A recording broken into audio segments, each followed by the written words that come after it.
I am Ferdinand Marcos, and I am the President of the Republic of the Philippines. I stand today on behalf of 110 million Filipinos. Hello people and hello universe, it's me again. Shoutout sa inyo mga kababayan. Ayan, mayroon tayong updates video. Nako, magandang news ito. At for sure guys, maalarma yung mga ibang empleyado ng gobyerno. Nako. Nakikita nyo guys, yung nakikita ko, yung mga sako, ayan ay mga bigas yan ng NFA. At siyempre, ang sekretary ng DA, na si Secretary Laurel. Tingnan nyo, kabago-bago ito guys, pero may natuklasan siya ng hindi maganda na nangyayari dyan po sa mga empleyado ng NFA, mga anomalyang hindi ka nais-nais. Kung ano man ito, basahin po natin mga kababayan. Ito maganda ito, no? Ito yung mga gusto kong ina-updates talaga. Sabi dito guys, ang sinabi po dito sinabi ni Department of Agriculture, DA Secretary Francisco Teo Laurel na ang suspension order ng Ombudsman laban sa 138 na 39 na opisyal at empleyado na NFA kabilang ang Administrator Roderico Bucco at Assistant Administrator for Operation John Robert Hermano ay epektibo nitong Lunes, March 4. Nako! No, medyo nahuli ako pero okay lang. To avoid and delays in the service of projects of the agency, I will temporarily take over the leadership of the NFA apart from the suspended NFA personnel who, as we speak, after being reserved their suspensions letters. We expect everyone in the agency to do their regular job to ensure that our countrymen are provided the service they deserve. Sabi sa statement ni Secretary Laurel. Nako, ang pagsuspindi, malalaman natin dito kung bakit sinuspindi sila. Ang pagsuspindi sa mga opisyal at empleyado ng NFA ay magbibigay daan para makakalap ang ombudsman ng lahat ng mga dokumento at iba pang ebidensya na may kaugnayan sa umanay disadvantage na pagbibinta ng buffer stock. Yan pala kayo talaga mahabang kamay nyo. Alam nyo guys, kahit saan ahensya ng gobyerno, well, I think hindi naman siguro lahat, pero sa ating kaalaman talagang mayroon talagang korupsyon, no? Talagang makahabang kamay.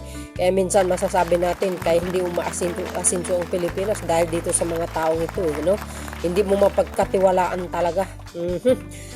Ewan ko ba, hindi sapat siguro yung mga sweldo nila, pero lagi natin tandaan, laging may paraan kung paano ka mabuhay, kung paano mo tustusin ang pangangailangan ng iyong pamilya. Ang sinabi po dito, rice is the main food staple of tens of millions of Filipinos. Tama.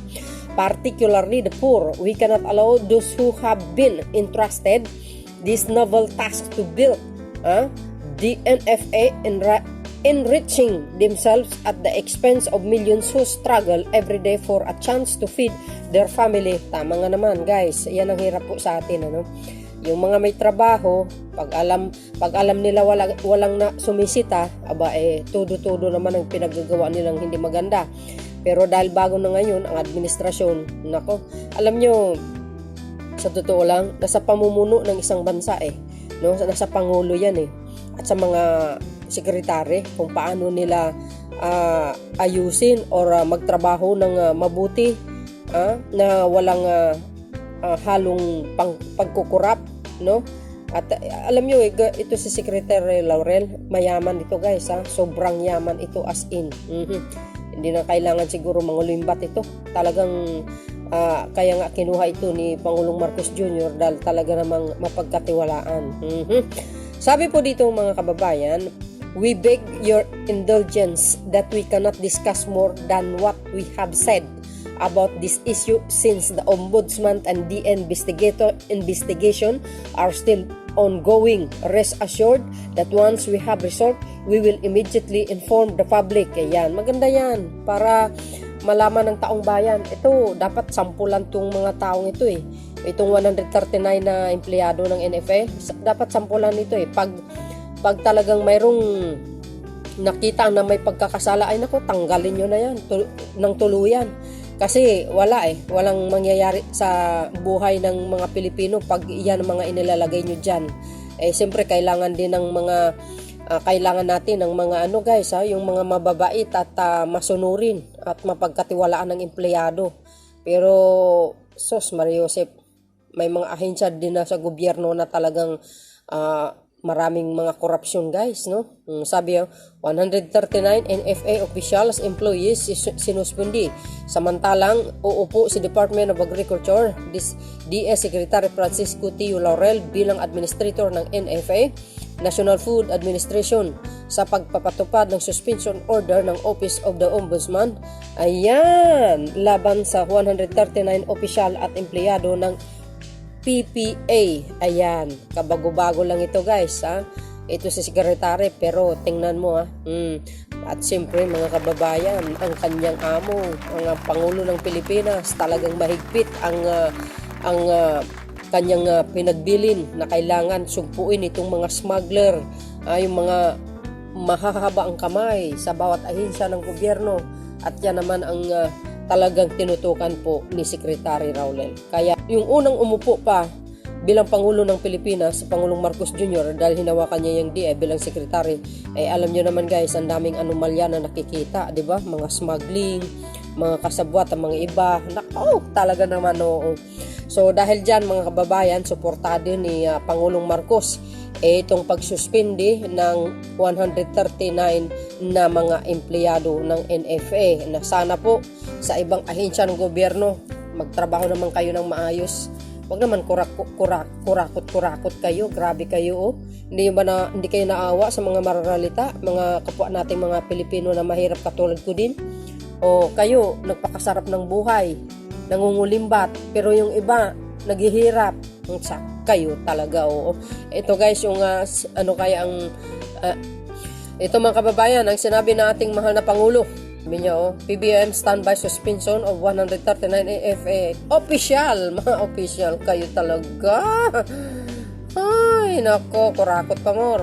President Ferdinand Marcos Jr. on Wednesday stood firm on the decision to suspend the officials of the National Food Authority NFA involved in the anomalous sale of rice. Mga ugali nyo talaga kahit kailan.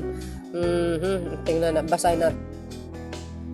PBBM stand by suspension of 139 NFA official. Ito po yung sinabi ng ating mahal na Pangulo. Nako, ibahin nyo ang mga nakaraan administrasyon. Iba na ngayon. Napaka-stricto itong taong ito guys.